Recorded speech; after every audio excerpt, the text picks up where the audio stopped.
Son las 7 de la mañana y está con nosotros nuestro primer invitado, Javier Sánchez, consultor en temas de seguridad y defensa. Buen día, gracias por estar aquí. Comencemos por precisar el concepto. ¿Qué significa uso progresivo de la fuerza? Muchas gracias, Eduardo. Muy buenos días.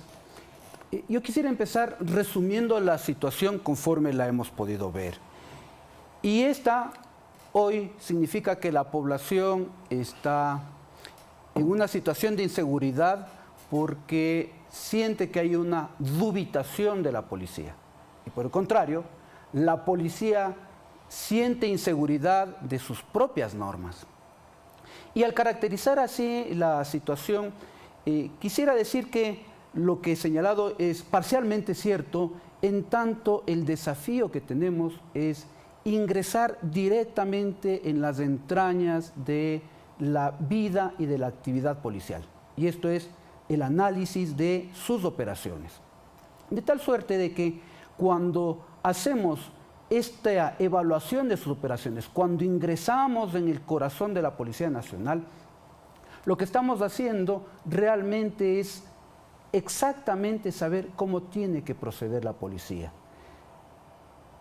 Ahora es necesario, en este momento, entrar en lo que yo llamo las reformas de cuarta generación. Si el tiempo nos queda, explicaré cuáles son las anteriores. Por favor, vamos inmediatamente. Pues entonces, la primera reforma, que es lo primero que ocurrió en el año 2001, falleció una joven en Quito, y como respuesta a esto, nieta de un importante miembro de nuestra comunidad, el señor Fausto Cordobés, en ese momento la respuesta del gobierno nacional fue el impulsar el incremento del numérico de la policía, el mismo que ahora llega a 48.000 miembros.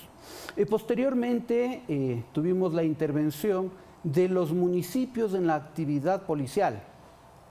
Y el tercer momento fue, la tercera reforma, vino cuando el Estado finalmente se hizo cargo. Y cuando el Estado se hizo cargo, hubo un importante proceso por el cual los sueldos, por ejemplo, del policía recién ingresado, se elevaron desde $350 hasta $950 aproximadamente. Se generó toda una infraestructura a nivel nacional, UPCs, unidades de policía comunitaria, unidades de vigilancia comunitaria. Adicionalmente, se modificó la estructura de tal suerte de que se definieron circuitos y distritos para su operación. Es decir, la policía ha sido fortalecida y ha sido reorganizada. Sin embargo, se vuelve a hablar de la calidad de sus miembros, se vuelve a hablar de la verdadera noción que tienen respecto del uso progresivo de la fuerza y en qué medida saben exactamente cuáles son las normas que les rigen en esta materia y cómo comportarse en situaciones de crisis. ¿Es así? Así es. Entonces, ¿qué es lo que tenemos? Se han hecho reformas en lo que se ve. Ahora hay que trabajar en aquello que no se ve. Y esas reformas, entonces, efectivamente tocan el uso de la fuerza. Las Naciones Unidas, ya en 1972 y posteriormente en 1990, definieron un código de conducta y unos principios básicos para los funcionarios encargados de hacer cumplir la ley. Estos principios se plasmaron en un acuerdo ministerial del año 2014, suscrito por el exministro José Serrano, acuerdo ministerial 4472, en el cual se recoge, por ejemplo, lo que dice el artículo 3 del Código. ¿Y qué es lo que dice el artículo 3? Dice, se empleará la fuerza en los casos en los que sea necesario. ¿Qué significa emplear la fuerza en los casos en los que sea necesario? Es una frase etérea. Por lo tanto, la dubitación policial se genera precisamente en esto. Quiero, por ejemplo, mencionar... A ver, la extralimitación en el uso de la fuerza se produce en todos los países. En Estados Unidos vemos cada tanto tiempo, de manera regular y sostenida, que existen casos de uso excesivo de la fuerza, en el que resultan, además, con el añadido o con el agravante de que hay implicaciones de carácter racial en este tipo de casos en Estados Unidos, pero que concluyen con civiles desarmados, muertos a manos de la policía. La pregunta es, ¿cómo detener esto? En todos los países hay efectivamente este tipo de incidentes, pero son los marginales, no es el 80% de la casuística. ¿Cómo se detiene? Entonces, digo, primero hay que identificar toda la casuística de las operaciones policiales, pero a nivel local. Saber exactamente cómo son los patrones delictivos a nivel local, ojalá a nivel cantonal. Frente a esta casuística, identificar los mejores procedimientos, la mejor intervención policial, esto es identificando personas, medios y aquellas coyunturas que permiten la mejor resolución. Estos son lo que se llama los procedimientos operativos normales. Sí, pero los procedimientos pueden estar claros y escritos en papel en idioma castellano, pero no bajar y no traducirse en el comportamiento de los efectivos policiales. ¿Cómo llevar esto a la práctica? Eduardo, penosamente es que no hay procedimientos escritos. No están formalizados. Como no están formalizados, no se repasan.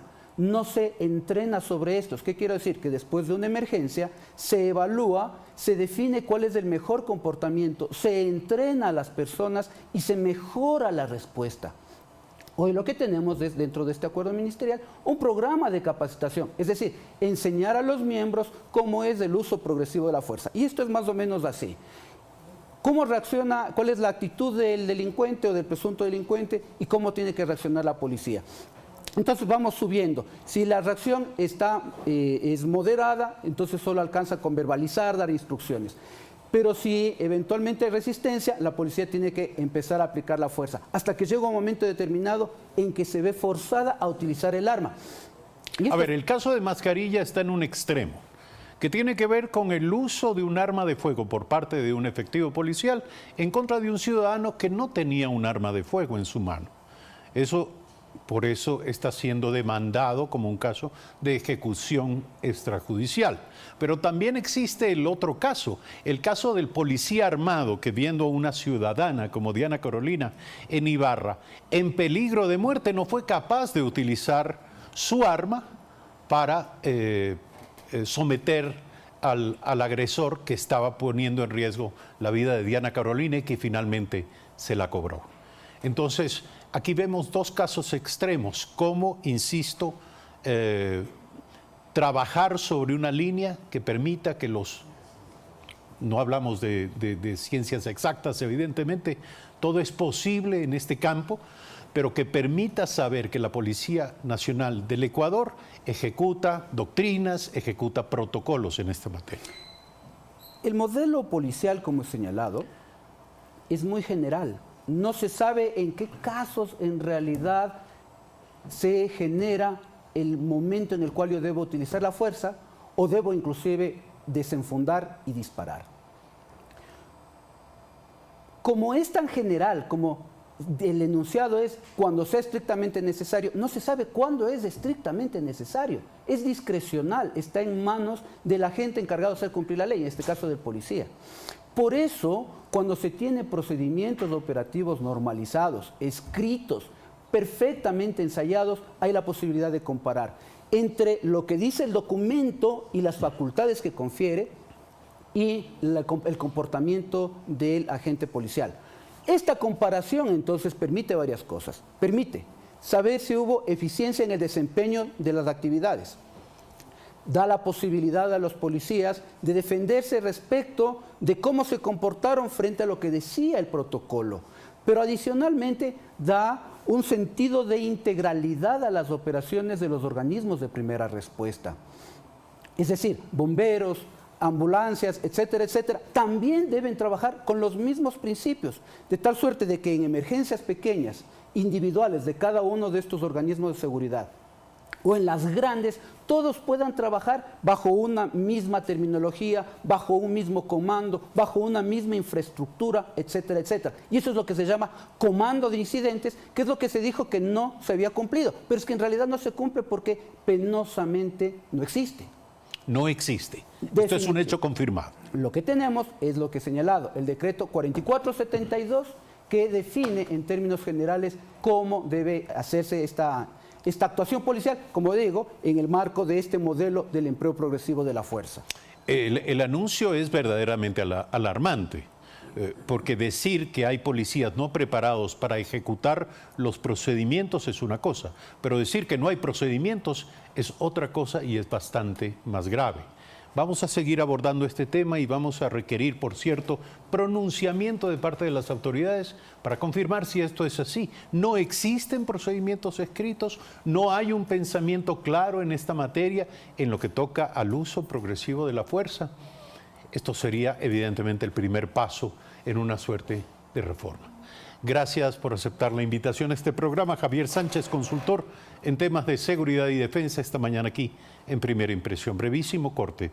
Regresamos con nuestro próximo invitado, Arturo Torres, periodista, cofundador del portal de investigación Código Vidrio, el caso de Odebrecht y la implicación del ex vicepresidente Jorge Glass.